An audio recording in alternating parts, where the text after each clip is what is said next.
Disinformation is one of the biggest buzzwords of our era.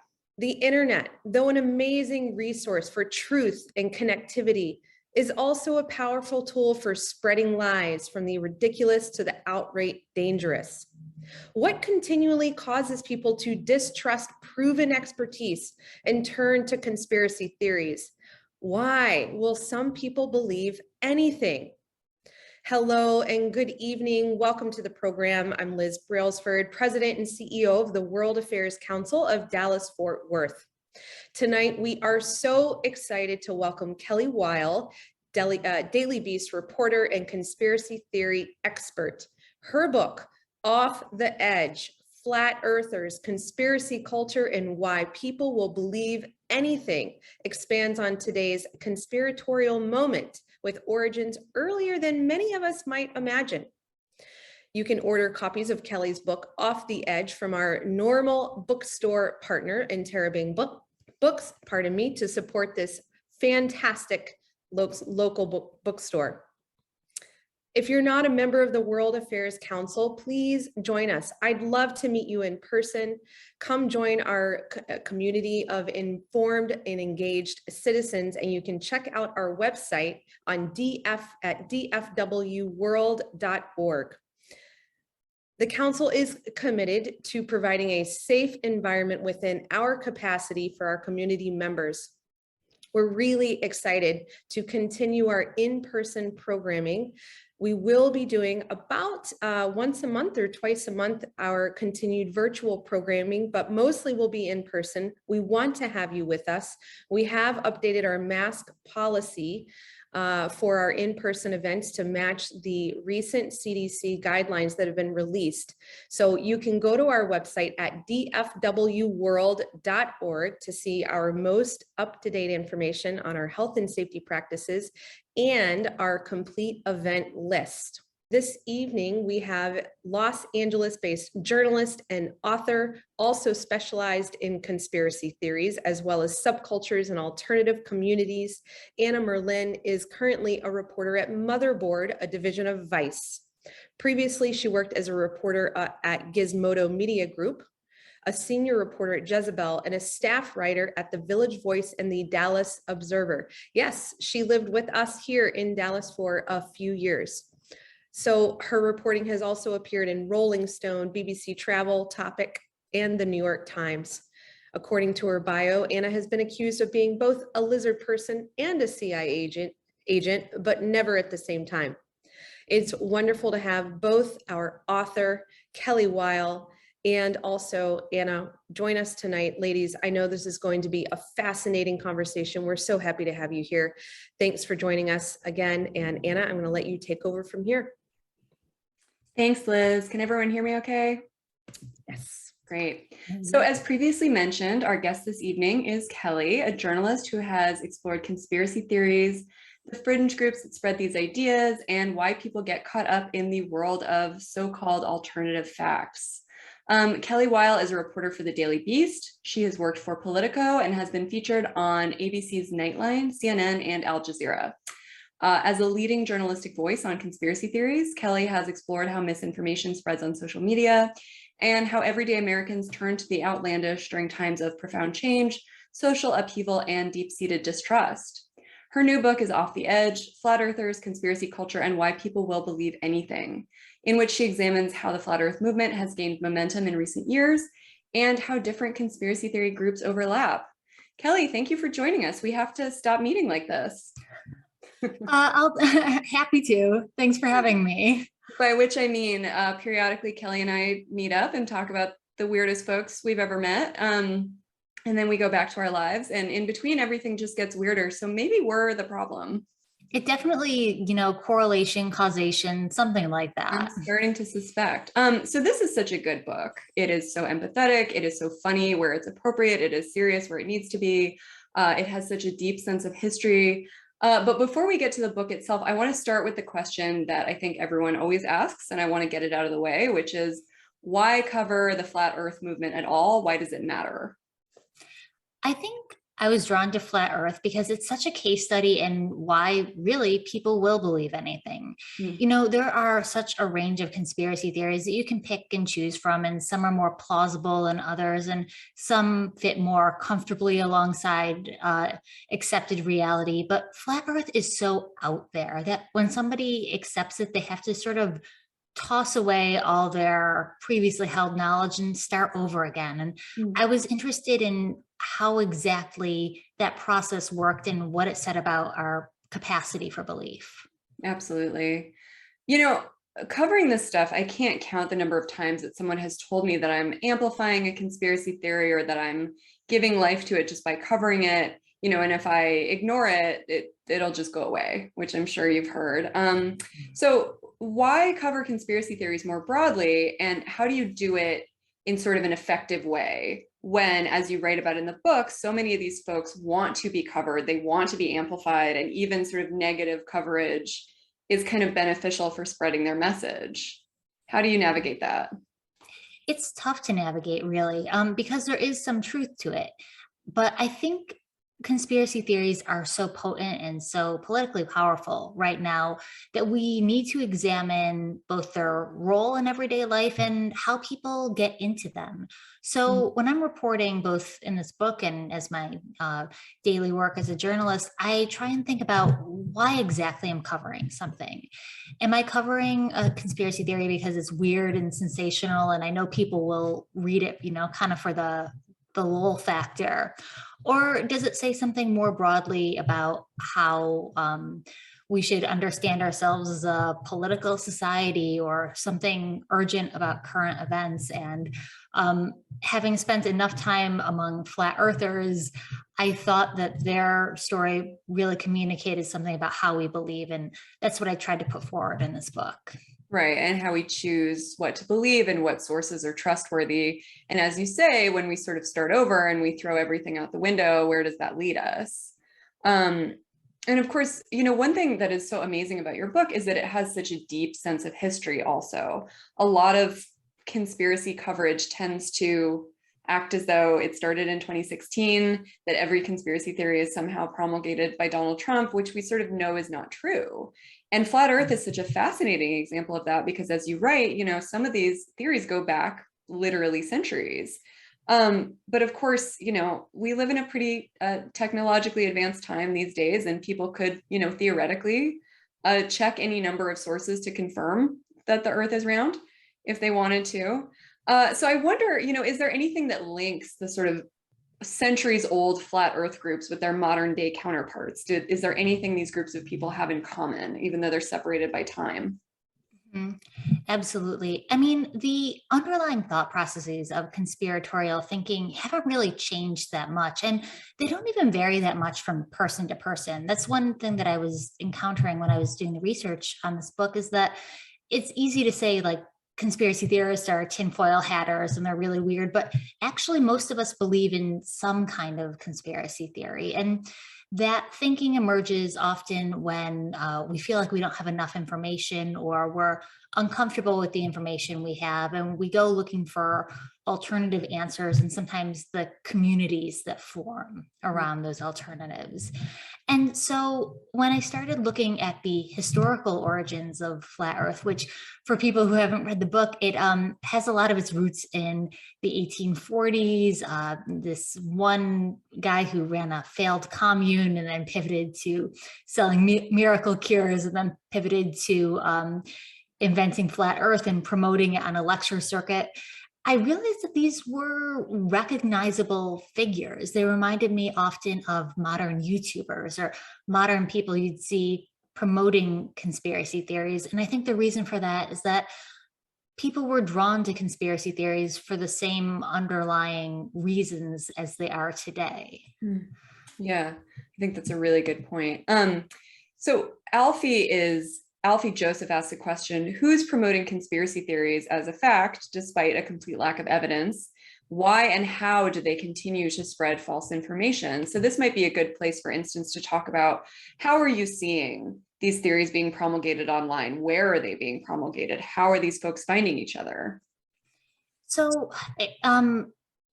how the field sort of changed a bit in the past few years because conspiracy theorists, as I explore in this book, have always been really early adapters of technology. And the originators that I mentioned were kind of some of the first self-publishers. And there was a flat earth group in the early 1900s that were some of the earliest pioneers of long-range radio. So these days I'm seeing conspiracy theorists really have a very savvy understanding of social media. And around 2014, when Flat Earth started booming again online, a lot of that was YouTube based. And conspiracy theorists realized that their videos performed very well in YouTube's recommendation algorithm. And you can kind of understand why. They were sensational and attention grabbing. So people at the time would saturate YouTube with these videos. In 2019, YouTube changed its algorithm, so it was a little harder to promote those videos there. But people pivoted with, with the status quo. And now I see a lot of Flat Earth on Facebook. I see it on Telegram channels. People are looking for ways that they can communicate with other groups and get in contact with people who might already have an affinity for conspiracy theories. So they're reaching out to people who might already be interested. Right. And who are those people that might already be interested? Have you identified sort of any commonalities among folks who buy into flat Earth specifically? Who are they? I think people who get into flat Earth tend to have been interested in a previous conspiracy theory. And that makes sense. You don't jump feet first into something like flat Earth, which is so out there. So when I ask flat earthers, what were you into before? A lot tell me some less wild conspiracy theories. A lot have told me that they got into it via 9/11 trutherism, and they were watching videos about 9/11 on YouTube, and flat earth videos got recommended. Other people were watching more conventional or better known, I should say, conspiracy channels like Alex Jones and InfoWars, and that paves the way for them. So the commonality, I think, is just a willingness to believe this kind of thing and a hunger for more and stranger explanations. Yeah, I was saying this to you the other day, but flat earthers, even in the conspiracy worlds that we cover, are somewhat harder to find in the wild, or at least people where that's their main thing. Like even by the standards of some conspiracy communities, this is, as you say, it's further out there, which is always fascinating to me, is who are the people who are satisfied with the tamer stuff and who are the people who want to go even further into the deep end of the pool, sort of, as it were.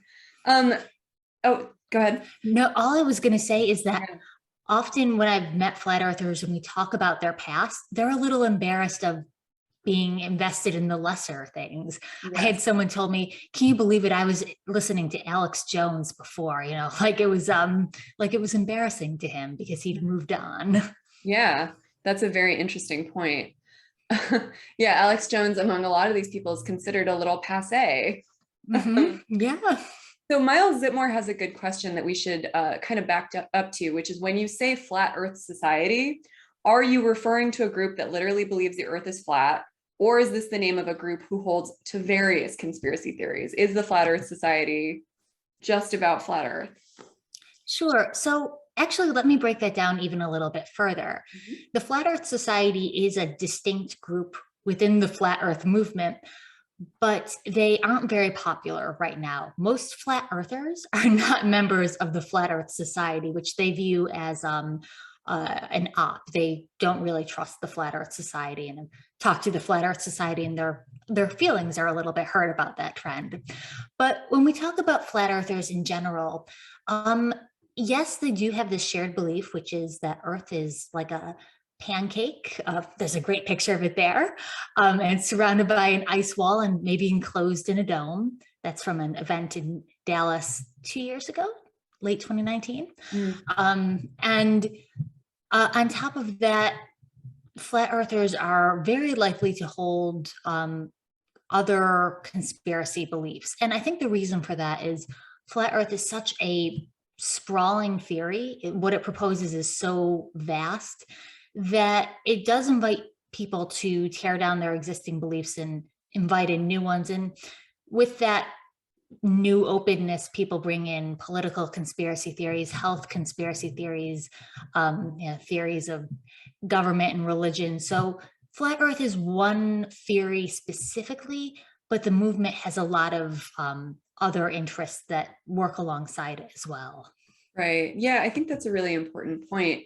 And you get at this so well in the book, and this is something I've also seen in my work, is that there is no sort of siphoning off conspiracy communities from one another. It's not like some people just believe in flat Earth, some people just believe in 9/11 trutherism. These communities really fuse together, don't they? There's a lot of overlap. Yeah, you coined the term the conspiracy singularity, which I love, and I keep using that phrase because it's so useful. And because I think there has been a growing overlap in conspiracy communication lately. It's not to say that conspiracy theorists were never in communication with each other, they always were, but something about the way that they're networking right now really seems to have caused the boundaries, I think, to bleed between conspiracy theories. So even in like 2017, when I was on Flat Earth Facebook pages, they seemed a little bit more on message. They're more dedicated to the theory. Whereas these days, I think they have a lot more efforts at outreach, or they're talking about conspiracy theories or things adjacent to QAnon. And when I go on a QAnon Telegram channel, I'm watching them post about flat Earth. And I feel like that interchange, although it's always existed, I think it's happening at an accelerated rate right now. Yeah, I think that's very true. And I would propose to you, and I wonder what you think about this, that there are two things that sort of fed into this. One is obviously that the Trump presidency kind of helped folks find each other, who might have been kind of enlivened by that and by the specific conspiracy theories that he promoted. And it sort of helped these communities who enjoyed his work find each other. And then the other thing seemingly is COVID, that the coronavirus pandemic has created a sort of uniting set of circumstances that has sort of created the need for a more coherent kind of global system of thought to kind of unite a bunch of theories together. I think that's very true. I think that's a really good way of putting it.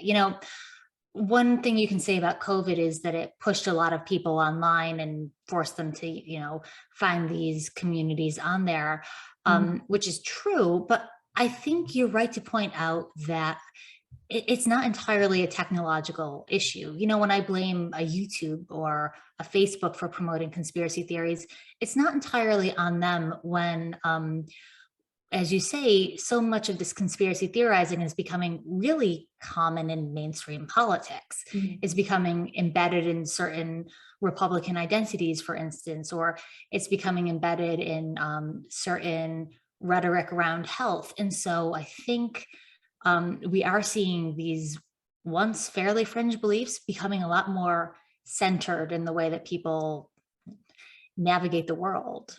I mean, you have a really interesting example of this in the book, which is that you wake up one morning or doing your usual rounds of your conspiracy theory social media, and you see a video getting widely shared by a group called America's Frontline Doctors, who are a particularly kind of fringe COVID denying group of purported physicians who actually have never treated COVID or been anywhere near the front lines.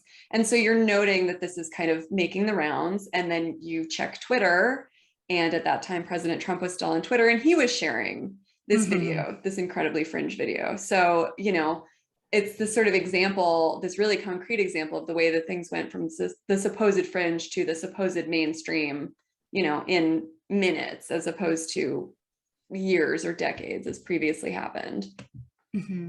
Yeah, and I think it's so interesting because that trend so quickly outstripped any kind of guardrails that people had. I think you and I are very familiar with the journalistic beat of saying, actually, this video is wrong because X, Y, and Z. Right. Well, that kind of fact checking is just, goes completely out the window when you have the most famous person in the world promoting this kind of thing.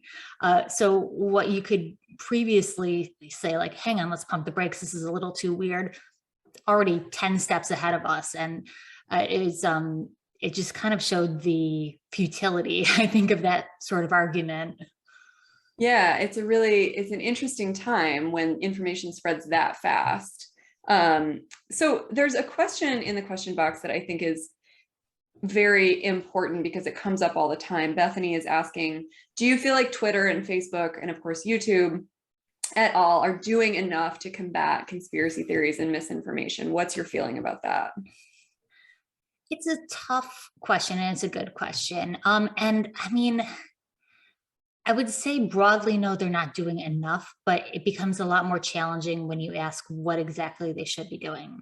Right. So, one answer that's easy for me to give is that when a YouTube or a Facebook has an algorithm that artificially promotes things like flat Earth, which is what YouTube was doing from 2014 to 2019, well, they should change that algorithm because that doesn't show an objective sampling of what's on YouTube. It shows what their internal systems promote. And YouTube, to its credit, got a lot of pushback and in 2019 changed its algorithm. It's a lot harder to accidentally stumble on flat Earth. Mm-hmm. But I think it's very challenging when we talk about things like deplatforming, barring certain topics.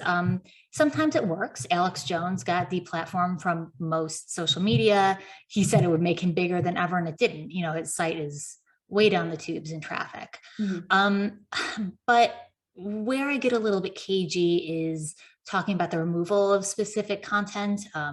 It becomes very subjective. I think it can often swing back the other direction. Facebook is notorious for when it bans like a far right page, it looks for apparently like an equal and opposite left wing page to ban. And my own biases being of the left, I tend to disagree with some of those counter bans. So I think it's challenging. They can absolutely do more, but I would not want to be the person to draw the line and say, this is exactly how much they should do. It's so tricky, isn't it? And especially because, as we know, as journalists, the main thing that social media companies are responsive to is public pressure. Right. And so, I'm sure you've seen this. I've seen this in my work. They'll ban something like a page promoting, drinking bleach as a cure for various diseases. Because drinking bleach is in the news, and the idea that you shouldn't drink bleach is, back in the news. And then when that goes away, that kind of content can kind of creep back in.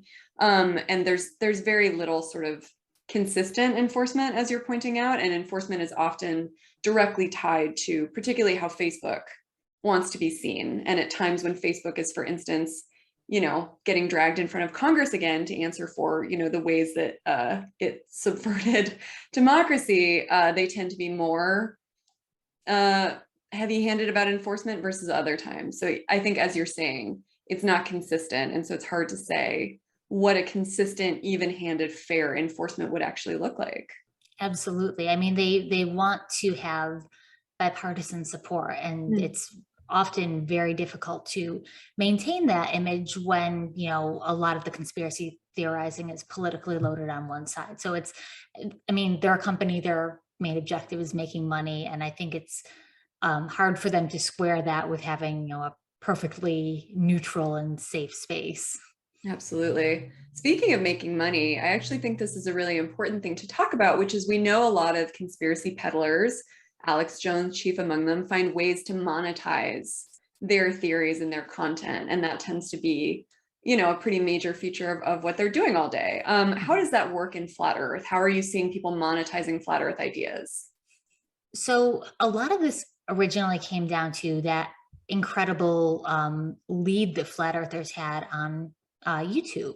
People realized that if you made flat Earth videos there, you could get a pretty big viewership. And that wasn't even limited to flat Earthers. I think a lot of mainstream video creators realized sort of cynically that they could make a flat Earth video. So Logan Paul did it. I think Shane Dawson did it. And listen, they're allowed to, but it's there is a very savvy understanding that you can get clicks from this topic. But from there on if I like to think of like social online money-making schemes as sort of a pyramid scheme or a multi-level marketing thing, because there's always, the one person at the top who's making a lot of money, and then people grubbing for scraps underneath. And so underneath those maybe more disingenuous YouTube voices, there are conspiracy influencers, there's flat earth influencers who do make a living, maybe not a huge living, but enough of one, being on YouTube and having a Patreon, that sort of thing.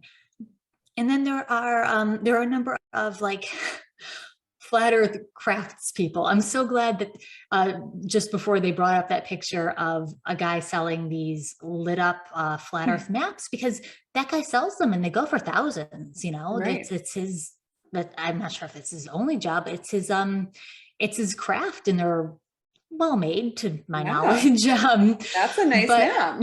It's, you know what? Yeah, some of them are like the size of coffee tables. Some of them have clocks on them.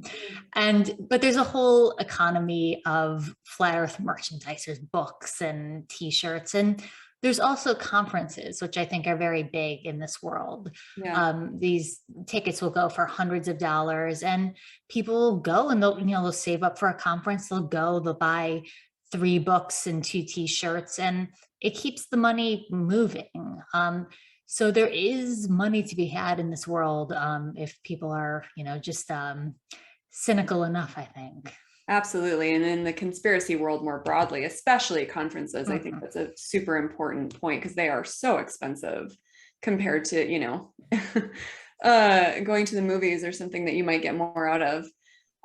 So there's a question in here from Mackie that I want to kind of segue into, which is, do you find that all these folks really believe their theories, or do some of them, just claim them to get attention, which is something that I get asked a lot as well with various conspiracy beliefs. But in one, very grim case, you have a pretty good example of someone who believed in this theory so ardently that they died for it, which was stuntman Mike Hughes, who of course died while filming a stunt in Barstow, a homemade rocket launch designed to prove that the earth was flat.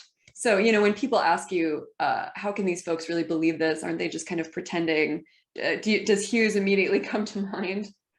Hughes is actually, I feel like I'd answer this question the opposite way around, because a lot of these folks, yes, they absolutely do believe it, and they suffer for their beliefs. They get socially ostracized, some of them lose jobs, etc.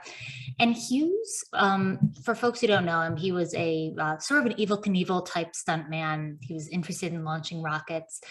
And he had this, for a long time, he was one of the more visible faces of the flat earth movement, because he had this idea that he would launch himself up in a rocket high enough so that he could take a picture of flat earth or curved earth. And it went horribly wrong. He died in February 2020 in a rocket crash, which incidentally, he was doing that launch to get himself further up toward the point where he could do the picture of the earth, but he couldn't see it at that point.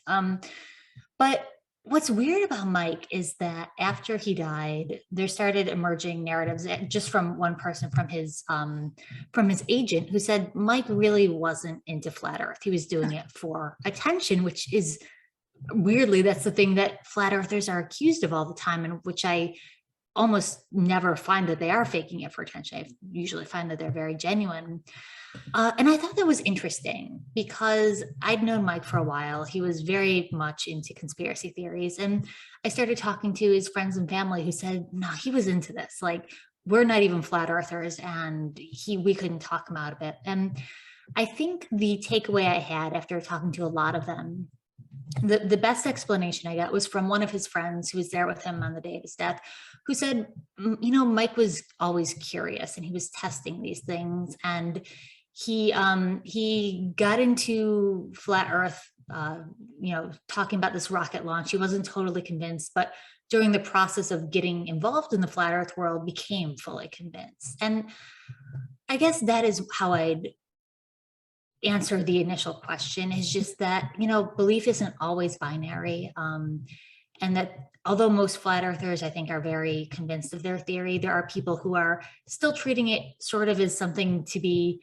experimented with and tested. And that's sort of what Mike was doing, even though you don't need to test the roundness of the earth, because we know. And so in that respect, it was tragic, even if he was still looking for answers.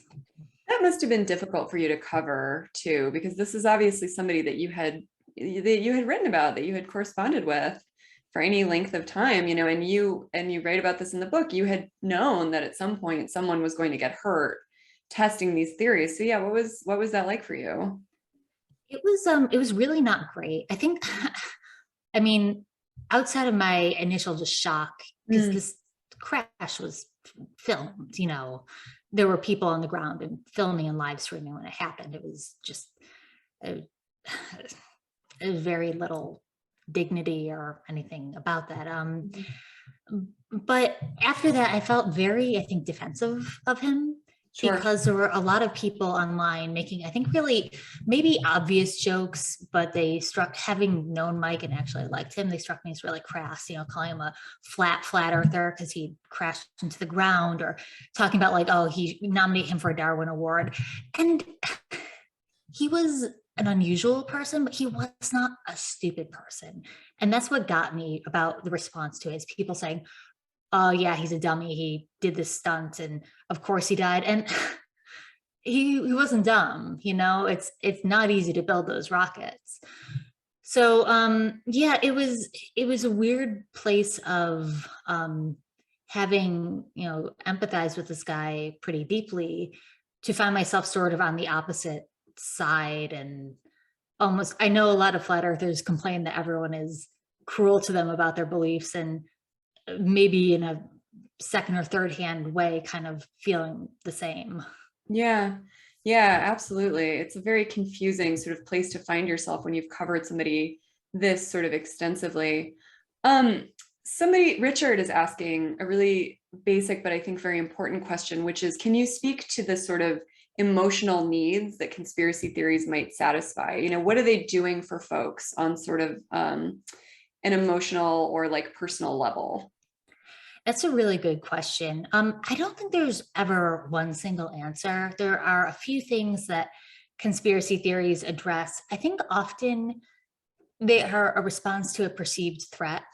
People won't like the situation they're confronted with, and they want to believe something different. They want to believe that a pandemic isn't real, or they'll even propose nefarious world governments. And I think, even though that sounds scary, it suggests that someone's in control rather than that events can be scary and random. Yeah. So that's one thing. I also think that conspiracy theories like flat earth speak to people's needs for community.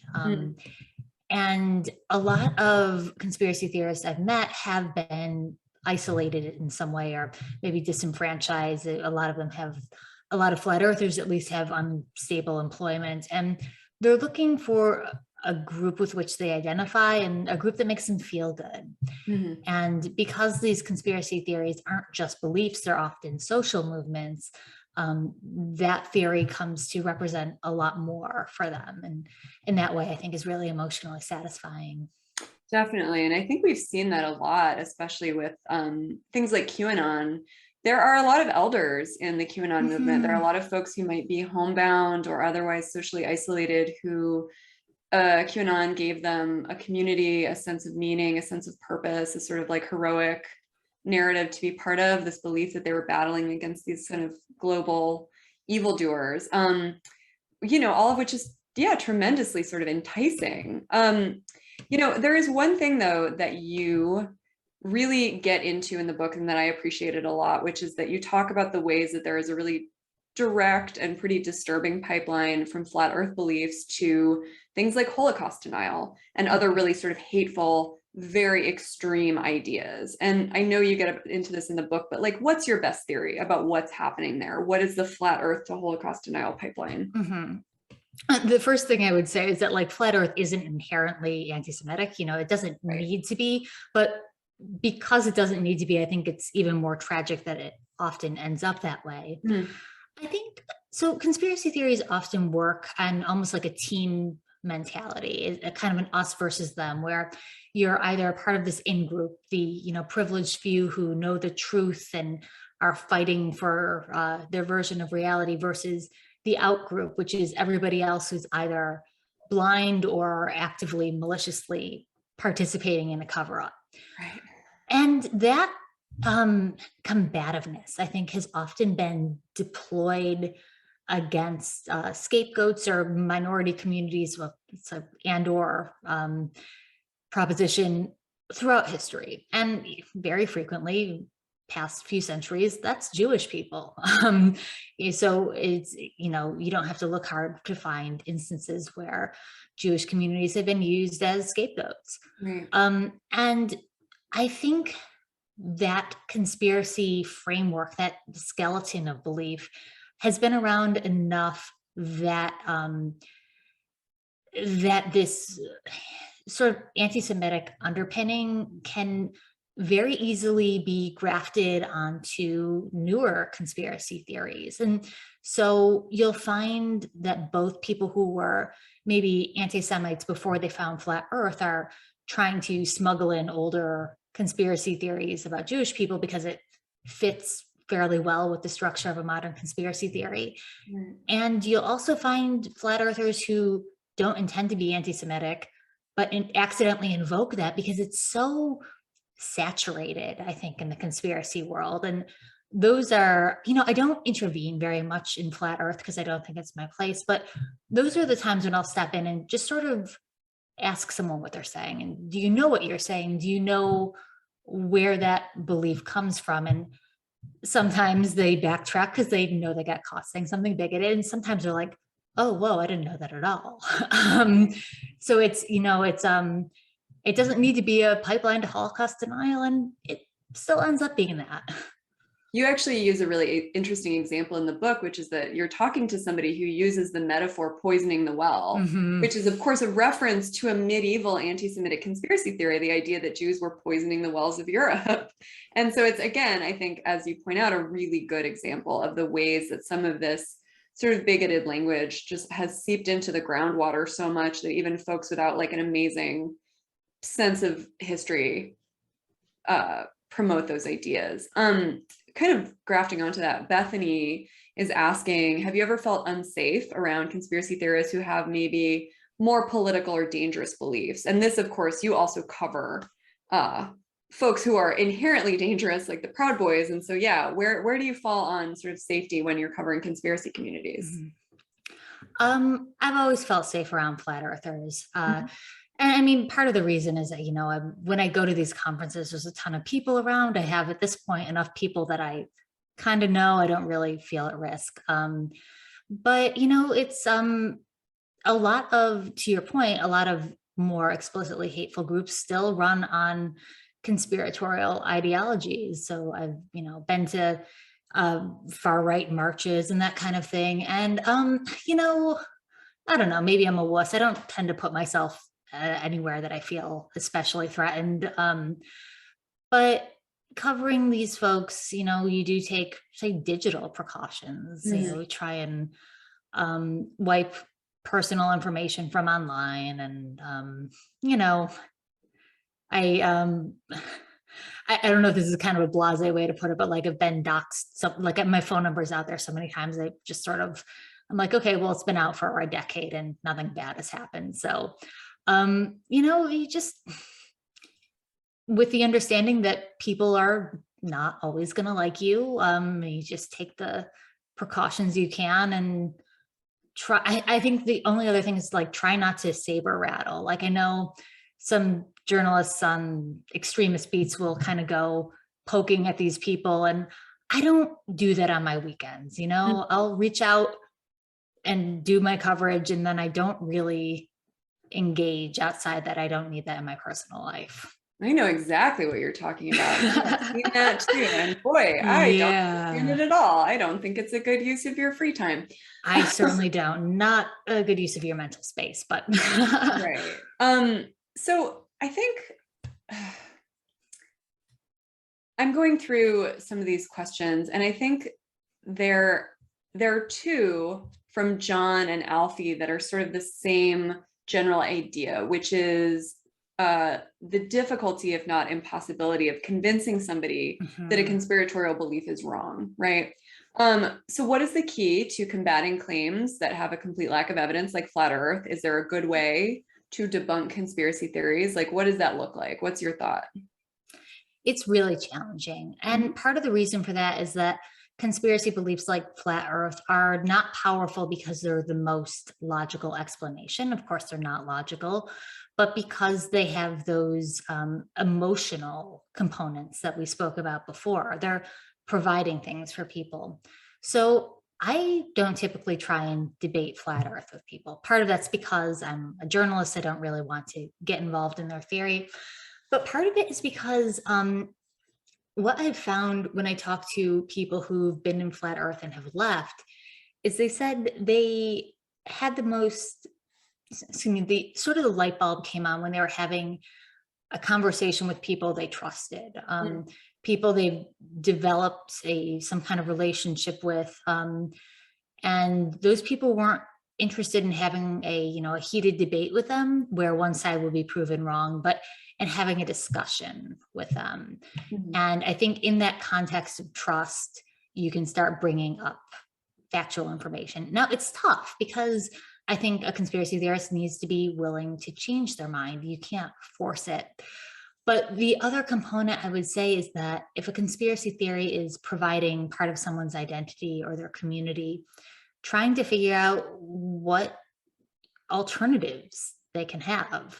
They're going to lose their flat Earth friends if they recant on the movement. So what kind of social support can we provide them on their way out? And I saw this thing on Reddit the other day, and I don't know if it was just someone making it up, but they said that their aunt had been super into QAnon, and she got out because she got really into K-pop, Korean pop music, which has its own attendant community that's really dedicated. And I thought, like, that is actually a pretty good model for how someone's need for connection can just be moved from this awful thing to this thing that's totally fine. I saw another one where somebody was claiming that they had helped a loved one out of, I think, QAnon because they got really hooked on Wordle.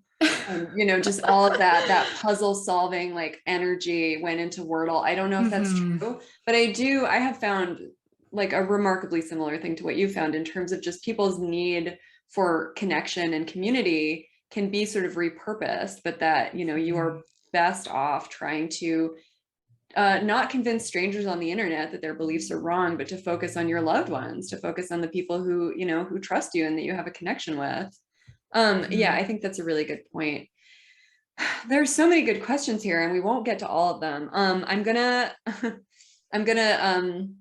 ask you a critical one, which is from Chip. And he's essentially saying, were you a little too easy on Fox, OAN, Newsmax? Do you think that they bear sort of more blame than maybe they're getting for promoting conspiracy theories? Like how culpable are the sort of conservative news agencies, especially Fox?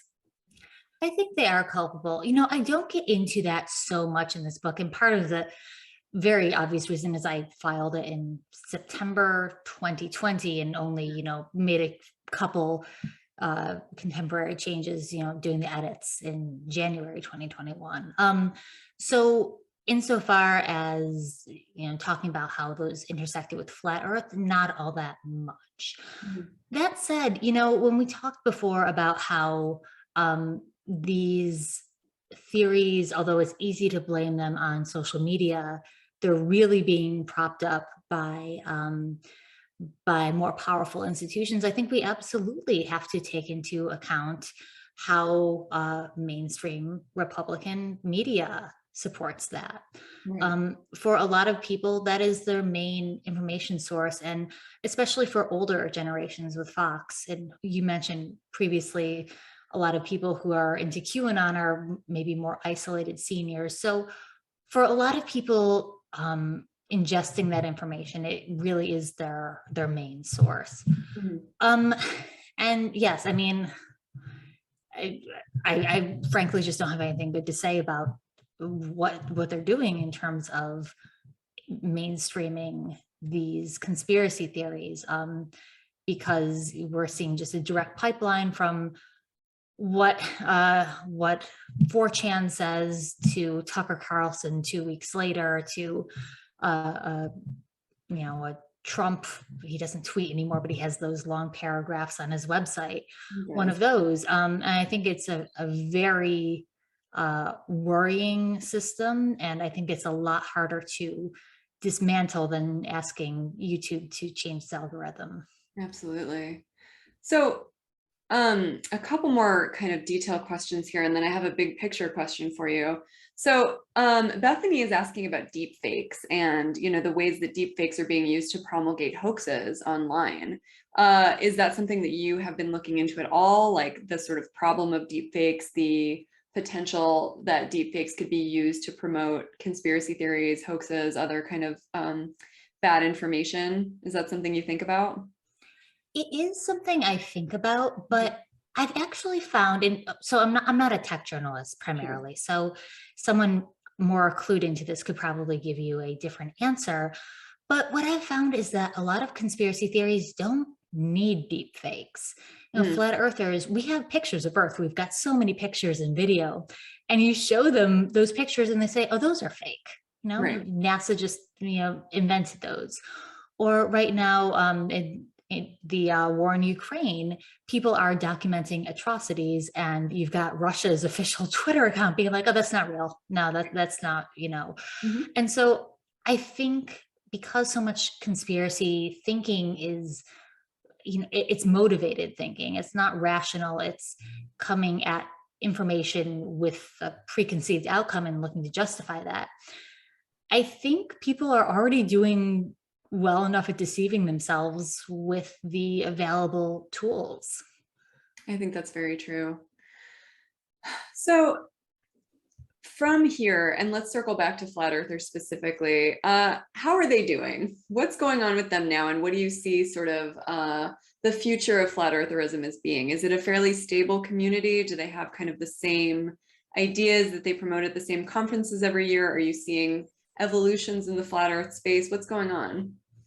So on a really granular level, there's a little bit of a void in flat earth right now because the main conference organizer announced it quits. So there, you know, there needs to be somebody to step up and do a lot of the organizing. COVID actually disrupted a bit, where a lot of the big gatherings weren't happening so much.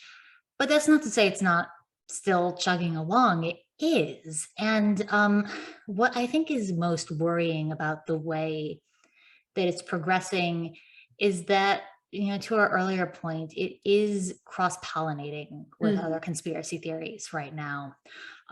Just the other day, I was in Telegram looking up something awful and completely unrelated, but for my job, and people were just spamming flat earth memes underneath.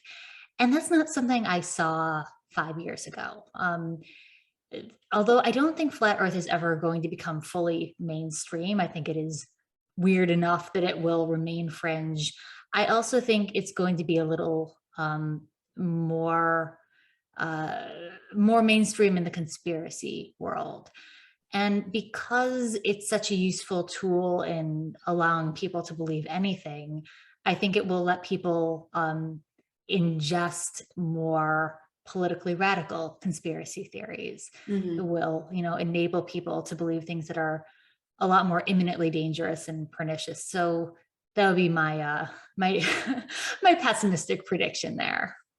Yeah, I never have any optimistic things to say either, and it's hard. It's always a real downer. Well, you know, everything's getting worse. See you later. How do your sources feel about your book? How do your subjects feel about the book? Have they read it? Do they feel accurately represented? What's been the feedback?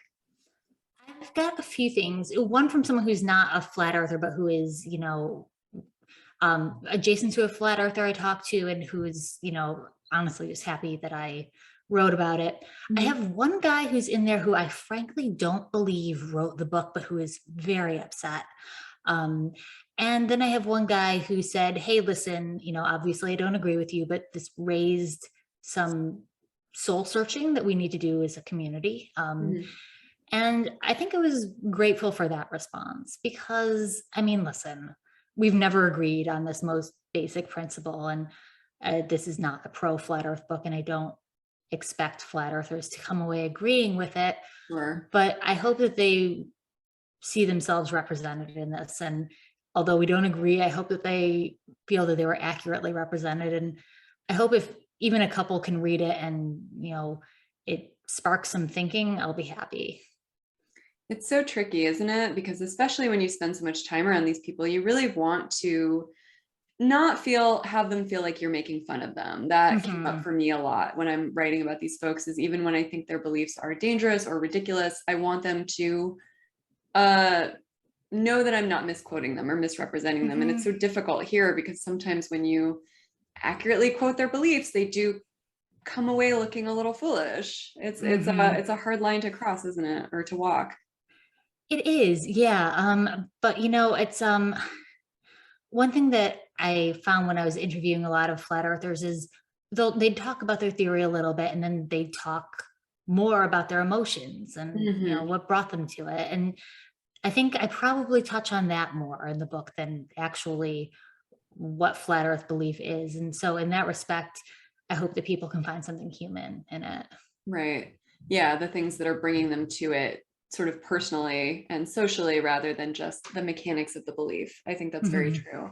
There's a more sort of global question from Raymond in our last few minutes, which is essentially asking, conspiracy theories in politics have been such a major discussion, especially during the Trump era, but have there always been conspiracy theories in politics? Have we always seen this just crazy overlap between conspiracy communities and political communities, or political candidates like Donald Trump at all promoting conspiracy theories? Sort of what's your feeling about that? Yeah, there have. I mean, not exactly at this pitch, but, and I think you touch on this in your book, but there are letters from George Washington who's responding to someone who sent him a book on the Illuminati. And I Yeah. thought it was so funny because this guy wrote him like 5 times, like, did you get the book? Did you read it? Did you like the book about the Illuminati?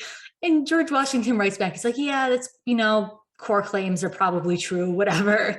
And so it, this, these thought processes of suspicion and of looking for scapegoats and looking for comfort have always been relevant in our politics. And I think they've always been really salient with voter bases, people who want to attach an identity to a political party will also maybe believe conspiracy theories about the other party. Mhm. So I think they have always played a role in our politics. I'm not especially old, but I don't remember them being quite this bad during my lifetime. But certainly other people could make an argument. You can make an argument with the Iraq War. That's, a different kind. But it was, they're definitely always a powerful force, and they are really a powerful force right now. They really are. I mean, I think especially as we've discussed tonight, COVID especially sort of supercharged a lot of conspiracy theories and conspiracy communities, and particularly like politically motivated ideas about what caused COVID, Mhm. have been, yeah, incredibly sort of widespread. It's such an interesting time, isn't it? It is, yeah, because I mean, it's not only is it such an unprecedented moment, which sends people looking for different information, Mhm. but it's being so normalized in the mainstream. And, we have all this new technology that helps people discover these theories and spread them and workshop them, frankly. And one metaphor that I've been thinking about recently is, the truck convoy in Canada, the one that did better than the one in the US. Mhm. And I was thinking about, okay, that wreaked a lot of havoc, but it wasn't actually that many drivers. It was a few people with big trucks. And it distorted this idea that they had a lot of support when they weren't really representative of Canadian truckers. And I keep thinking about that in the online world, right? Where in the past, it would have been harder to run into another flat earther accidentally, but now you can find your affinity group, and your fairly small group, when clustered together in a certain way, looks massive and looks Mhm. powerful and can affect change. And yeah, that in itself is kind of a distortion of reality. It can also create the perception for those folks in the group that that they're larger than they actually are, and that they're better represented than they actually are, which Mhm. can kind of reify and solidify people's beliefs. It's a very interesting circular closed system, as it were. So I want to close with a question that college students always ask me. I don't know why this happens, but every time I speak to a student group, this happens. And so now I'm going to do it to you, which is there a conspiracy theory that you believe? We know that most Americans believe, or 1 in 3, between 50% and 1 in 3 of us believe in at least one conspiracy theory, often related to health. Are there conspiracy theories that you believe or that you find persuasive? And what do you think makes you susceptible to those in particular? Oh, yeah. So Tim McVeigh of the Oklahoma City bombing absolutely had help from other people in the white supremacist movement, has not been alleged in court, has not been supported. And yeah, I'm so convinced of it if you read supporting witnesses from people who saw him, preparing or saw people preparing in a suspicious way ahead of the bombing. Why am I susceptible to that? Well, because I do a lot of work covering the far right from, I think, a very antagonistic point of view. I am opposed to the ideas of white supremacy and violence that Tim McVeigh represented. And so I feel as though there is more that is out there and that is being withheld. And I want that, I want that extra information, and I want the feeling of closure to know that we have all the information. And although it is a conspiracy theory, it's not proven. It's something that I believe pretty firmly.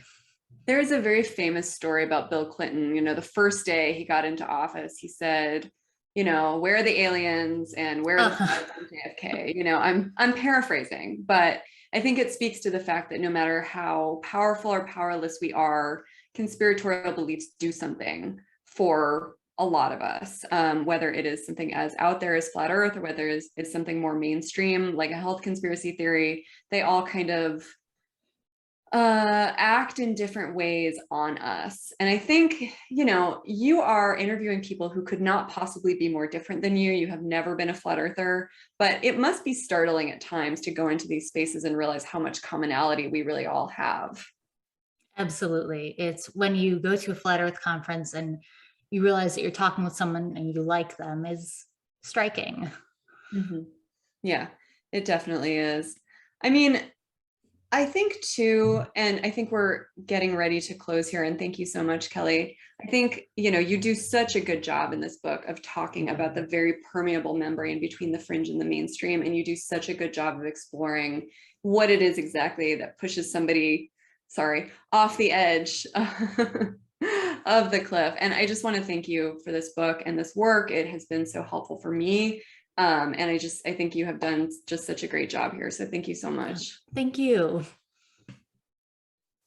Well, I knew we were going to be in for a treat. I knew this conversation was going to be fascinating, and it was. It was completely fascinating. Thank you so much. This was fabulous, and I really appreciate it. Both of you. Thanks for joining us. I also want to remind everyone who's watching us this evening that if you've not joined our council as a member, please join us. We'd love to have you. Go to our website at dfwworld.org/membership and go pick up a copy of Kelly's book. You won't be sorry.